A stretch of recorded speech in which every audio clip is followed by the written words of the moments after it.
Okay, a lot of you guys have seen this already and have done this yourselves, so you won't really learn anything here. But for those of you that haven't, let's take apart an airsoft unit. The motor in the airsoft unit pops right out, and that's obviously what drives everything. And for those that don't know, what happens there is that the gears pull a rack back inside here, and there's a spring. You'll see all this in a minute. And it pulls back against the rack, and that does two things. First, it pulls back the bolt, which is down in here. It'll pull back that bolt, and then your airsoft BB will drop in. It will release the bolt, and that'll seat the airsoft BB against that little rubber seal that's at the very end of the barrel. And the rack will continue back, and then it will release the main piston, which is against the main spring. The bolt works off of this spring right here, and the main piston spring, which you'll see in a minute, pushes the piston forward, pushes the air, shoots the BB.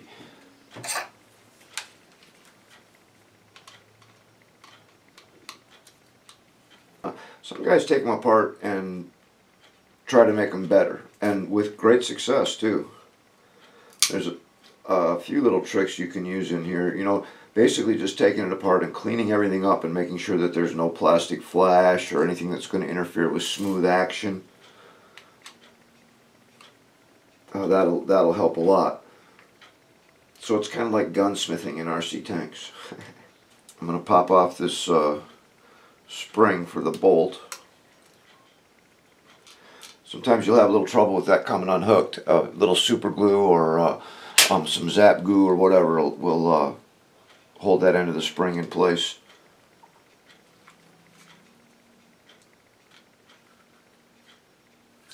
Knew I missed one.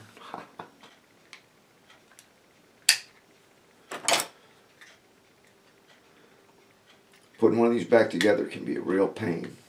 When they come apart, you got to be very careful because stuff will fly everywhere and then you'll never know where it went. Now this is the main spring I was talking about. Alright, oh, that worked really well. It all came apart in two halves, so you can get a really good look in here. Okay. There is an excellent look at the inside of an airsoft unit. The brass pinion on the motor comes against this gear right here, and it turns all of that. Without the spring in place, I might be able to do that. Yeah, but it'd take forever. Okay, so then you've got the piston and the spring. The spring usually sits against the back there, and I'm going to go ahead and pull that out right now. Nope, it's pretty well secured in there. Yeah, okay, here we go. I'll just pull the spring out. A lot of guys will take this spring and either stretch it or get a more powerful spring, and that will definitely give your airsoft unit more power, because that's what it's all about right there. That's your gunpowder, baby. So then you have your piston is in there, and if you can see this, how this works, the rack I was talking about is right there.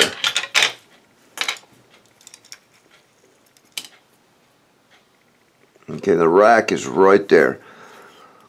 It starts down here at the pinion and it turns all these gears until it gets to this rack. And what happens there is that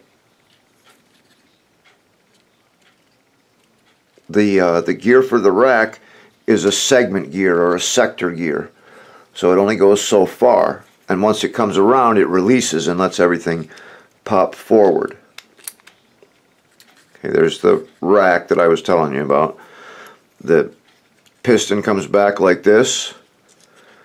It pulls the bolt back. It gets to a certain stage and it releases the bolt just before it releases the main piston.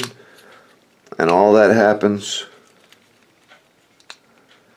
because of this gear right here. Now if you look at this gear, you can see that the teeth don't go all the way around.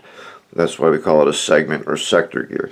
So it pulls the rack back until it gets to the end, and then the rack slips off and slams forward, and then for the next shot it simply comes around and picks it up again. So that's the inside of an airsoft unit. That's how it works. When it goes past the edge on that sector gear, that piston will come slamming forward, and it'll hit that, it'll push the air through this tube and blow the BB out the end of the barrel. So they're really pretty simple units, but they're actually kind of interesting inside there. And the only reason I took this one apart for you guys is because it's broken. The trunnion on this side broke off, so I could take all these guts and put them in another unit and I'd be all right. But and there's the little rubber seal I was talking about. Your Airsoft BB seats against that rubber seal when the bolt comes forward, and then when the piston releases and shoots forward, it pushes the air, pushes the BB. So it's kind of a double action type system, I guess. But anyway, hopefully that was informative or helpful, and we'll do somebody some good sometime, especially if you want to beef these up. That's what I was talking about. If you take it all apart and go in here and smooth out everything where pieces travel, the other side of the piston has it's got a pin on there, perhaps a little lube on there, a little graphite or some lithium grease or something to make all of that slide as smooth as possible. All of this will improve the performance, you know. So, hope that helps. See you next time.